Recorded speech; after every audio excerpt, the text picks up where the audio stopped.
नमस्कार दोस्तों, SB live guide channel में आपका स्वागत है। मैं सतीश विश्वकर्मा आप सभी लोगों को गणतंत्र दिवस की हार्दिक शुभकामनाएं। 26 जनवरी सन 1950 ही वह दिन था जब भारत पूर्ण गणतंत्र बना। इसी वजह से हर साल 26 जनवरी का दिन राष्ट्रीय पर्व गणतंत्र दिवस के तौर पर मनाया जाता है। पहली बार गणतंत्र दिवस 26 जनवरी 1950 को मनाया गया था। यह वह दिन था जब से हम कहने लगे कि हम भारतवासियों का अपना संविधान, कानून और हमें ब्रिटिश राज से पूरी तरह आज़ादी मिल गई है। भारत का संविधान लिखने में 2 साल 11 महीने और 18 दिन का समय लगा था। 395 अनुच्छेद और अनुसूचियों के साथ भारतीय संविधान दुनिया में सबसे बड़ा लिखित संविधान है। 26 जनवरी सन 1950 को डॉक्टर राजेंद्र प्रसाद ने गवर्नमेंट हाउस के दरबार हॉल में भारत के पहले राष्ट्रपति रूप में शपथ ली थी। भारत के पहले गणतंत्र दिवस के मुख्य अतिथि इंडोनेशिया के राष्ट्रपति सुकर्णो थे।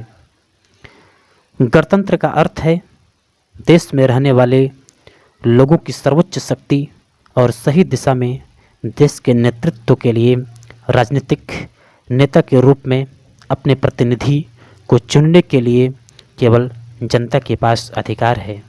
इसलिए भारत का एक गणतंत्र देश है जहां आम जनता अपना नेता प्रधानमंत्री के रूप में चुनती है। भारत के पूर्ण स्वराज के लिए हमारे महान भारतीय स्वतंत्रता सेनानियों ने बहुत संघर्ष किया। उन्होंने अपने परिवार, माता पिता, भाई बहन से अपने खुशियों और माया को त्याग कर इस देश के प्रति आज़ादी के लिए अपने प्राणों की आहुति दी, जिससे कि हमारे आने वाली पीढ़ी को संघर्ष न करना पड़े और हम देश को आगे ले जा सकें। हमारे देश के महान नेता और स्वतंत्रता सेनानी महात्मा गांधी, भगत सिंह, चंद्रशेखर आज़ाद, लाल लाजपत राय, सरदार वल्लभ भाई पटेल, लाल बहादुर शास्त्री आदि हैं। भारत देश के आज़ादी के लिए इन लोगों ने अंग्रेज़ों के खिलाफ़ लगातार लड़ाई लड़ी। अपने देश के लिए हम इनके संघर्ष को कभी नहीं भूल सकते हैं। हमें ऐसे महान अवसरों पर इन्हें याद करते हुए सलामी देनी चाहिए। केवल इन लोगों की वजह से ही ऐसे मुमकिन हुआ है कि हम अपने दिमाग से सोच सकते हैं और बिना किसी दबाव के अपने राष्ट्र में मुक्त होकर रह सकते हैं।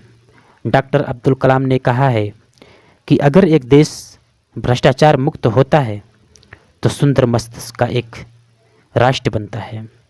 उनका मानना था कि 3 प्रधान सदस्य हैं जो अस्त्र पैदा कर सकते हैं: माता, पिता, गुरु। और भारत के एक नागरिक के रूप में हमें इसके बारे में गंभीरता से सोचना चाहिए। अपने देश को आगे बढ़ाने के लिए सभी मुमकिन प्रयास करना चाहिए। हमें इस देश के प्रति जिम्मेदारी लेनी चाहिए तथा सामाजिक मुद्दों जैसे गरीबी, बेरोजगारी, अशिक्षा, ग्लोबल वार्मिंग, असमानता आदि से अवगत रहना चाहिए। अपने स्तर पर योगदान देना चाहिए।